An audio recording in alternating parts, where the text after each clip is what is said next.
శాసనమండలిలో కేటీఆర్ మాట్లాడుతున్నారు. ఇప్పుడు లైవ్ చూద్దాం. ఖర్చు చేయడం అవుతుందని చెప్పి కూడా తెలియజేస్తా ఉన్నాం అధ్యక్ష.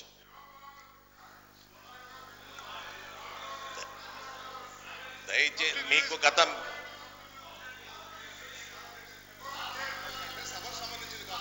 It is before the chair, it's not in the court.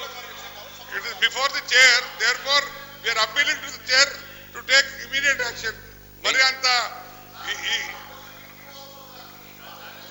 నేను మీకు చెప్పాను పార్లమెంటరీ ప్రొసీజర్ రూల్స్ ప్రకారంగా తప్పకుండా చర్య తీసుకుంటామని చెప్పాను. మీరు చెప్పిన తర్వాత కూడా మళ్ళీ మీరు పదే పదే క్వశ్చన్ చేయడం అనేది బాగలేదు. కాదండి, గౌరవ మంత్రి గారు సబ్స్టిట్యూట్ అంటున్నాడు. This cannot be substitute, it is within your purview. అది అందుకే చెప్పాను పార్లమెంటరీ ప్రొసీజర్ ప్రకారంగా తప్పకుండా. పార్లమెంటరీ ప్రొసీజర్ లో ఎక్కడ 6 నెలలు టైం తీసుకోవాలని లేదు అధ్యక్ష. అది ఉందా లేదా నా పరిశీలనలో ఉందని చెప్పి మీకు చెప్పాను. ఒకసారి రూలింగ్ ఇచ్చిన తర్వాత మీరు మాట్లాడడం సబబు కాదు. ప్లీజ్, ఇప్పుడు నా పరిశీలనలో ఉంది, తప్పకుండా నేను చర్య తీసుకుంటాను అని చెప్పాను. గతంలో కూడా మీకు చెప్పాను. రూలింగ్ ఇచ్చిన తర్వాత కూడా మీరు పదే పదే ఆ విషయాన్ని ప్రస్తావిస్తే పద్ధతిగా ఉండదు. సమయం అయిపోతుందని చెప్పి ప్రొసీజర్కు వ్యతిరేకంగా పోవడం వీలు కాదు. అది ఉందా లేదా నా పరిశీలనలో ఉంది, చూసి చెప్తాను. పెద్దలుగా మీరు సహకరించాలని విజ్ఞప్తి చేస్తున్నా. ప్లీజ్, క్వశ్చన్ అవర్ తర్వాత మీకు మాట్లాడే అవకాశం ఇస్తాను.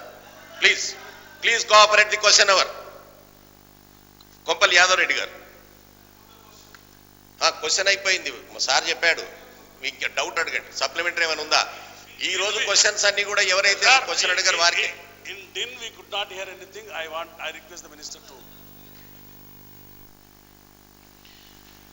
అధ్యక్ష, మరమగ్గాల కార్మికుల వ్యక్తిగత రుణాలను మాఫీ చేయాలని ప్రభుత్వం నిర్ణయించిన మాట వాస్తవమే. ఈ కార్యక్రమం ద్వారా దాదాపు 1325 మంది కార్మికులు ప్రయోజనం పొందుతారు. సుమారుగా 5,65,06,000 రూపాయలు మరి ఈ విషయానికి సంబంధించి ఖర్చు చేయడం జరుగుతుంది అధ్యక్ష.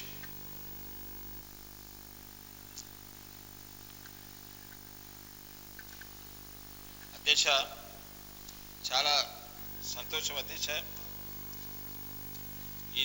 ఇన్ని రుణాలు వ్యక్తిగతంగా మాఫీ చేయడం అనేది చేనేత కార్మికులకు చాలా సంతోషం అధ్యక్ష. ఈ ప్రభుత్వాన్ని నేను అభినందిస్తా ఉన్నాను.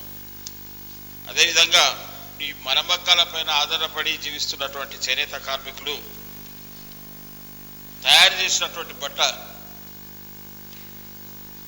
మిల్లులో తయారు చేసిన బట్టకు కాంపిటీషన్గా లేదు కాబట్టి మార్కెట్లో వాళ్ళ బట్టకు అంత ధర రావడం లేదు. వారి బట్ట చాలా నాణ్యత లేనని బట్టగా నిరూపించబడి పక్క పెడతా ఉన్నారు. వారికి గవర్నమెంట్ తరఫున ఆ బట్ట తీసుకొని వారికి సహాయం చేసేటటువంటి అవకాశం ఏమన్నా ఉందా, దాన్ని పరిశీలిస్తున్నారని చెప్పి అడుగుతా ఉన్నాను. మంత్రి గారు. అధ్యక్ష, గత ప్రభుత్వం చేనేత కార్మికులకు రుణమాఫీ చేసినప్పుడు దాదాపుగా 300 కోట్ల రూపాయలతో ఆనాడు నేను సిరిసిల్ల శాసనసభ్యుడిగా ఈ మరమగ్గాల కార్మికుల రుణమాఫీకి సంబంధించి చాలా గట్టిగా ప్రయత్నం చేయడం జరిగింది అధ్యక్ష. కానీ దురదృష్టవశాత్తు విధానపరమైన నిర్ణయం అని చెప్పి ఆనాడు కేవలం చేనేతకు మాత్రమే మరి రుణమాఫీ చేసి మరమగ్గాల కార్మికులకు చేయలేదు అధ్యక్ష. దానికి సంబంధించి మా పార్టీ ఎన్నికల్లో ముందుకు పోయినప్పుడు మేనిఫెస్టోలో ఒక ప్రధాన అంశంగా ఈ కార్యక్రమాన్ని పెట్టుకున్నాము. దానికి అనుగుణంగానే మరి ఈరోజు ఈ రుణమాఫీ కార్యక్రమాన్ని కూడా ప్రభుత్వం ఇప్పటికే కేబినెట్ ఆమోదించింది. ఆ ప్రక్రియ జరుగుతూ ఉంది అధ్యక్ష.